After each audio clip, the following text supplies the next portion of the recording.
Good morning পরিবার। আশা করি তোমরা সবাই ভালো আছো। আর আমি খুব খুব খুব ভালো আছি। তো চলো আজকের দিনটা স্টার্ট করা যাক। আজকে সারাদিন তোমরা আমার সাথে থাকো। আশা করি ব্লগটা তোমাদের ভালো লাগবে। তো যাই হোক বন্ধুরা, আমি সকাল সকাল ঘুম থেকে উঠে গাছে জল দিয়ে নিয়েছি।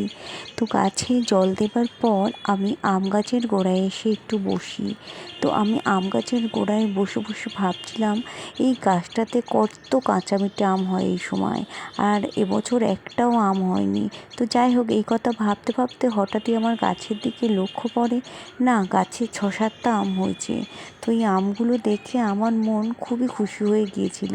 তার কারণ আমি ভাবছিলাম গাছটাতে এবছর একটাও আম হয়নি।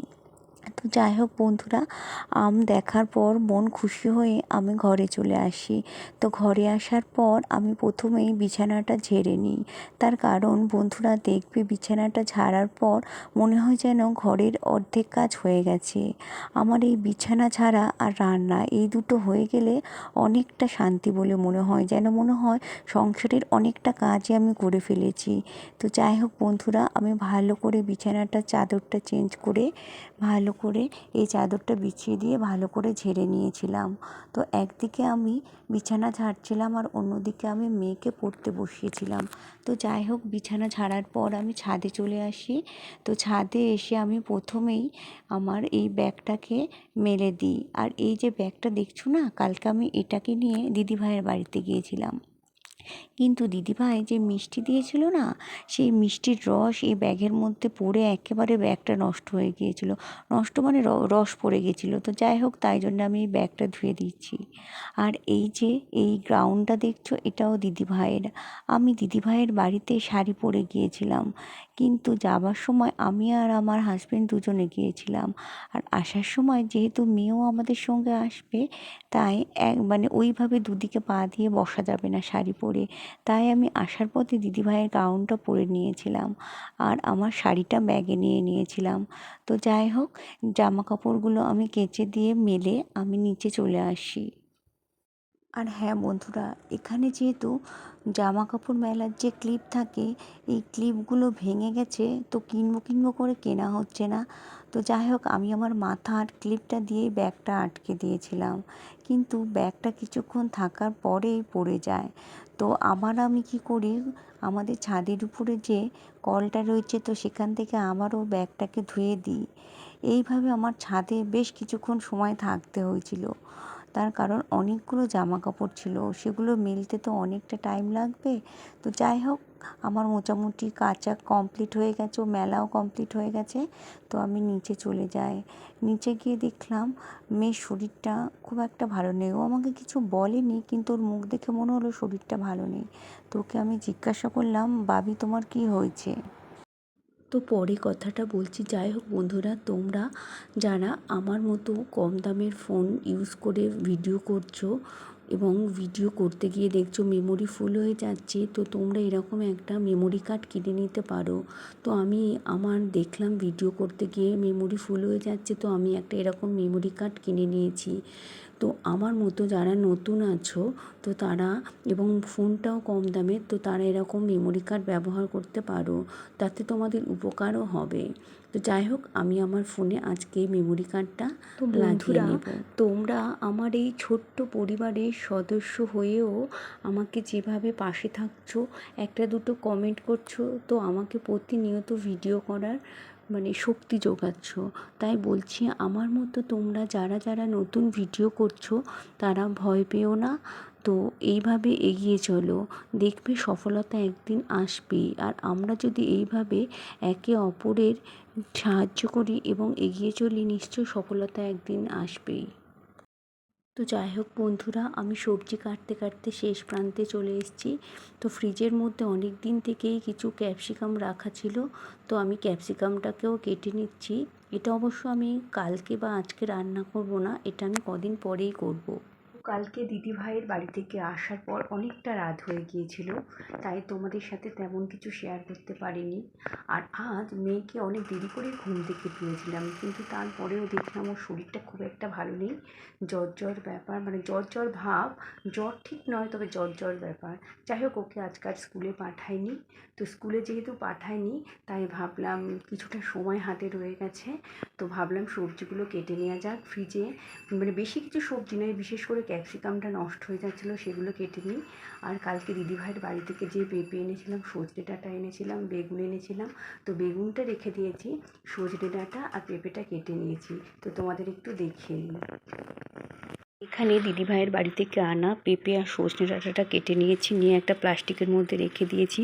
তো তোমরা সবাই বলতে অনেকেই জানো যে আমি সকাল সকাল রান্না করি, তো ওই জন্য আমার সুবিধা হবে বলে, যেহেতু মেয়ের স্কুল নেই তো নিয়ে আসার কোনো ব্যাপার নেই, ওই জন্য সজনে ডাঁটা আর পেঁপেটা কেটে নিলাম। আর এখানে আমি ফ্রিজের মধ্যেই থাকা ক্যাপসিকাম, বেল পেপার এগুলো সব প্রায় পচে যাচ্ছিলো, তো এগুলো সব কেটে নিয়েছি। এগুলো আজকাল রান্না করব না, দুদিন পরেই রান্না করব। তো কেন দুদিনের জন্য এখানে এটা রেখে দিচ্ছি, তো পরে তোমাদের জানাবো। যাই হোক, আর এখানে হাজবেন্ড আসার সময় অনেকটা পরিমাণে আম আর টমেটো নিয়ে এসছে, তো যাই হোক এগুলো সব ফ্রিজে রেখে দিই।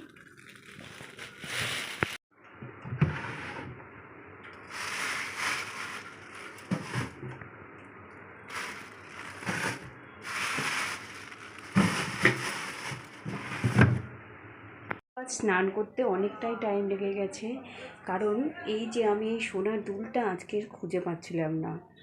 তো কাচাকাচির পর, সবজি কাটার পর হঠাৎই দেখলাম কানের দুলটা নেই, কিন্তু কোথায় পড়েছে বুঝতে পারছিলাম না। তারপর অনেক খোঁজাখুঁজির পর বাথরুমের মধ্যেই পেলাম। তো যাই হোক, অনেকটাই দেরি হয়ে গেছে, এখন এই স্নান করে এসেছি, এবার খাওয়া দাওয়া করবো। সবাইকার মোটামুটি খাওয়া দাওয়া হয়ে গেছে, তো চলো আজকে মেনুটা দেখিয়ে নিই। আর খাওয়া হয়ে গেছে। আজকে দুপুরের মেনুতে ছিল, এখানে আছে মোচার তরকারি। তো এতটা আমি খাবো না, সবার খাওয়া হয়ে গেছে আর অনেকটাই রয়েছে, তো এখান থেকে কিছুটা রেখে দেব। মোচার তরকারি বাবা খাবে রাতে রুটি দিয়ে। আর এখানে রয়েছে লাউয়ের ডাল, তো এই লাউয়ের ডালটাও আমি পুরো খাবো না, এই মোচার লাউয়ের ডাল কিছুটা রেখে দেবো, বাবা রাতে রুটি দিয়ে খাবে, কারণ উনি মানে এরকম ধরনের জিনিস দিয়ে খুবই ভালোবাসে রুটি খেতে। আর এখানে রয়েছে ঢেঁড়স সেদ্ধ, এটা শুধু নুন দিয়ে মাখিয়ে নেব। তো চলো খাওয়া যাক। তো সকালবেলায় তোমাদের বলেছিলাম যে মেয়ের একটু জ্বর জ্বর ভাব থাকার জন্য স্কুলে যেতে পারিনি। তো যাই হোক, ওর স্কুলের বান্ধবীরা ওকে সিডাব্লিউ কাজটা পাঠিয়ে দিয়েছে। তো সিডাব্লিউ কাজের কিছুটা করতে করতে এত গরম লাগছে, তো মা আমি এখন দুজনে মিলে ছাদে চলে এসেছি একটা চিড়ে ভাজার প্যাকেট নিয়ে। তো এখন দুজনে মিলে এই চিড়ে ভাজা মানে খাবো আর সময় কাটাবো। এখন অনেকটাই ভালো আছি, সেইভাবে জ্বর আসেনি, বাট শরীরটা একটু খারাপ লেগেছে, অনেক দিন পরে একটু লং জার্নিতে গিয়েছিল তো। মেয়ে এখানে চিড়েটাকে ঢালছে, আর এই দেখো আলতাও পরে নিয়েছিল কালকেও দিদুনের সাথে, দিদুন পড়েছিল না আলতা? হ্যাঁ, আর আমাকেও পড়িয়ে দিয়েছে। যাই হোক, এখানে চিড়ে ভাজাটা দুটো কেটে নিয়ে খাওয়া হবে। কি ভালো লাগছে এখানে বন্ধুরা, কি বলবো, ছাদের হাওয়া ছেড়েছে তো মনে হচ্ছে যেন ঘর আর ছাদের মধ্যে কত পার্থক্য। এখানেই বসে থাকতে ইচ্ছে করছে। খাও। হ্যাঁ তুমি খাও, আমি খাচ্ছি। ঢাকনাটা বন্ধ করে দাও বাবাই। ওই ওর ঠাম্মি এখানে আচার বানিয়ে রেখেছে, আচার বলতে নুন হলুদ দিয়ে আমটাকে একটু শুকোতে দিয়েছে, তো ওটাইও বের করে খাচ্ছে। এর মধ্যে আবার একটা কাঁচের বোতল আছে, প্লাস্টিকের বোতলের মধ্যে, তো এইভাবে ওর ঠাম্মি শুকোতে দিয়েছে। খেয়ে বল বাবাই, টক লাগছে নাকি ভালো লাগছে? খাও। দোকানের মতোই হয়েছে। দোকানের মতো? আরও মশলা দিলে খুব সুন্দর লাগবে, এতেই এত ভালো লাগছে। না তুমি খাও, আমি খাচ্ছি পরে।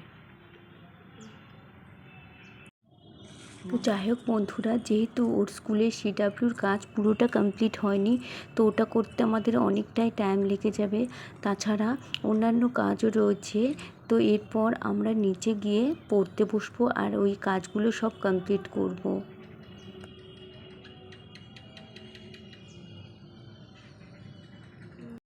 বাবাই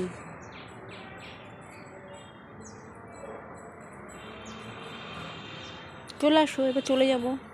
একটু পরে যাই। বন্ধুরা, অনেকটা সময় আমরা ছাদে ছিলাম, আর যে চিড়ে ভাজাটা এনেছিলাম বাটিটাও শেষ হয়ে গেছে। এখন অনেকটা সন্ধে হয়ে গেছে, মানে সন্ধে সন্ধে হয়ে এসছে, ঘরে গিয়ে সন্ধে দিতে হবে। তো এখন নিচে যাওয়া যাক। ভাবি চলো, অনেকক্ষণ থাকলাম, আসো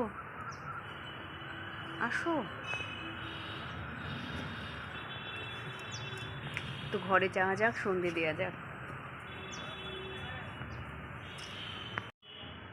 তো যাই হোক বন্ধুরা, আজকের ব্লগটা চলো এই জামা পর্যন্ত। কাপড়গুলো নিয়ে কালকে দেখা হবে নতুন একটা ব্লগের সাথে। সবাই